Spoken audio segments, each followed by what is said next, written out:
Hi, welcome to Lessons with Lo. I'm Lauren of Lauren Elise Photography, or better known to my friends as Lo. This is an educational series for everyone from early beginners in photography to more seasoned hobbyists and professionals.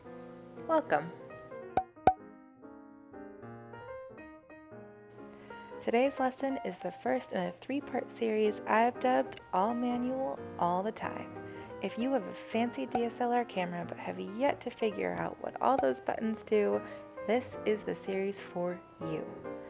We are going to learn aperture, ISO, and shutter speed, which are the three settings you need to learn to shoot fully in manual, which will dramatically change your photography.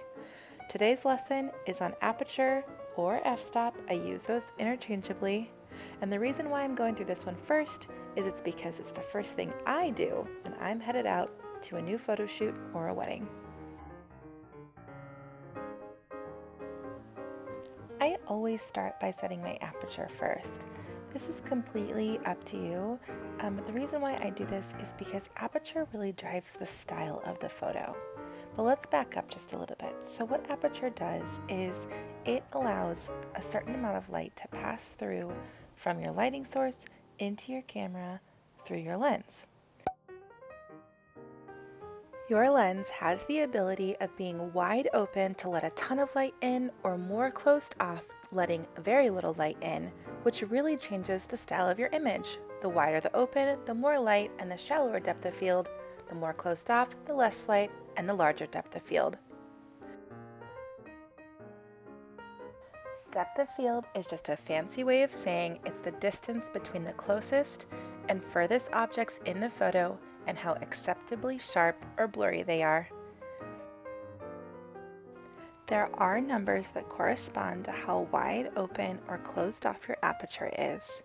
And not to confuse you, but the wider the aperture, the smaller the number. And the smaller the closing of the aperture, the bigger the number. Let's pause here for a sec, because that's not f/28 and f/14, that's f/2.8. f/2.8 is a standard aperture setting that I use for all of my portraits. Personally, I love a shallow depth of field because I really like when the person in my photo is in focus and the whole background is blurry, just like a watercolor painting. Of course, there are times when I'll use an f-stop that's a bit higher. Remember, that's closing off the aperture to let less light in and to have a larger depth of field, like when I do flat lays and I want every last detail in focus, or if I'm taking pictures while I'm traveling personally and I want all of the mountains or the architecture or whatever it is that we're exploring to be in focus. Hi, Craig. Okay, so to quickly recap, aperture is a piece of your lens that can get wider or narrower to allow more or less light to pass through from your lighting source into the sensor of your camera. If you want everything in the background to be super blurry while your subject is in focus, open that aperture wide up, which remember is a smaller number like 2, 2.8, and then you'll get that beautiful watercolor background. If you want your image to be nice and sharp, you'll want to kick up that f-stop. Just play around with it. You'll figure out what's right for you. If you enjoyed this video, don't forget there are 2 more in this series where I'll touch on shutter speed and ISO, which will get you fully shooting in manual mode.